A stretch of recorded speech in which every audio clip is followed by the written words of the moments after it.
Before we get into trivia, it's time to throw it over to Mikey P with your Rangers Ed 150, the fastest 150 seconds in the National Hockey Podcast League.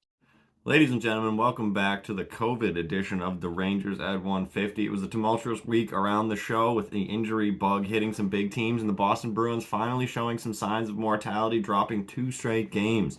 Before we get to that, we'll start out west in the Pacific Division where Vegas, LA, and Edmonton hold the 1, 2, and 3 spots respectively. Vegas has been on fire since Mark Stone went down and put up a 7-2-1 record through their last 10 on the back of Jack Eichel. LA has Columbus, Vancouver, Calgary, and Winnipeg on the schedule coming up, so they get a couple easy ones followed by a couple tough tilts with teams fighting for playoff spots, so keep an eye out on the tail end of that trip for the Kings. We said weeks back that Edmonton was on the way up the standings, but it continues to be difficult for the Oilers as Vegas and LA are playing in top form currently. Calgary is also fighting for their lives in this division, sitting 5 points out of a wild card spot, so every game they play is a must win as the regular season comes to a close. In the Central Division, Dallas, Minnesota, and Colorado hold on to the 1, 2, and 3 spots here. And the Minnesota Wild are on a 13-game point streak heading into tonight's tilt against St. Louis. The injury bug has bitten Colorado with Arturi Lehkonen out 4 to 6 weeks with a broken finger, and with Landeskog still on the slow road to recovery, it seems like the odds of us seeing a repeat Cup winner are getting slimmer by the day. Dallas has finally found their scoring touch again with 3 big wins last week over quality opponents where they scored 19 goals between a 10-4 win over Buffalo and back-to-back wins over the Kraken. And the Winnipeg Jets have completely gone off the rails, posting a 3-5-1 record through their last 10. The Jets have gone from second in the division to second in the wild card in the span of 2 weeks, but may have righted the ship with back-to-back wins against Florida and Tampa on Saturday and Sunday. Heading back east of the Atlantic Division, the Boston Bruins are seemingly mortal, posting back-to-back losses for the first time this season. With Hall and Foligno out, the Bruins have filled lineup holes with Garnett Hathaway and Tyler Bertuzzi, but they're in a bit of a funk of late, giving up goals early and getting behind to teams that they should be beating.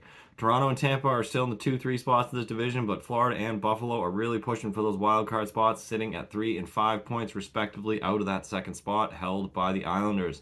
Panthers have 2 games in hand, and the Sabres have 3 over the Islanders. This push could come down to the last games of this season to see who gets into the playoffs and see who's playing golf.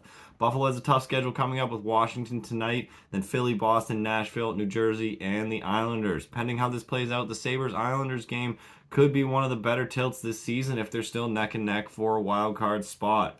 Finally, in the Metro Division, Carolina, New Jersey, and the Rangers are your 1, 2, and 3 teams, followed by Pittsburgh and the Islanders in the 4 and 5 spots.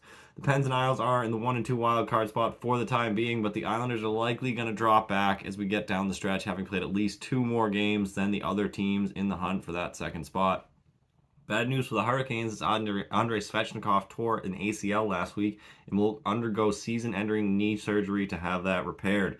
Canes are very quiet at the trade deadline and have now lost 2 major scoring pieces that could be they could be considerably shorthanded heading into the postseason. Carolina also has the Leafs twice and the Rangers twice in the next 2 weeks, and being only 2 points ahead of the Devils, we could very likely see them fall to second place by season's end.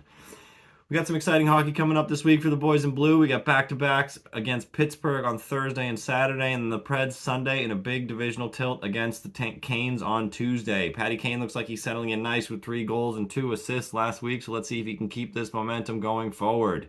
Till next week, this has been your 150.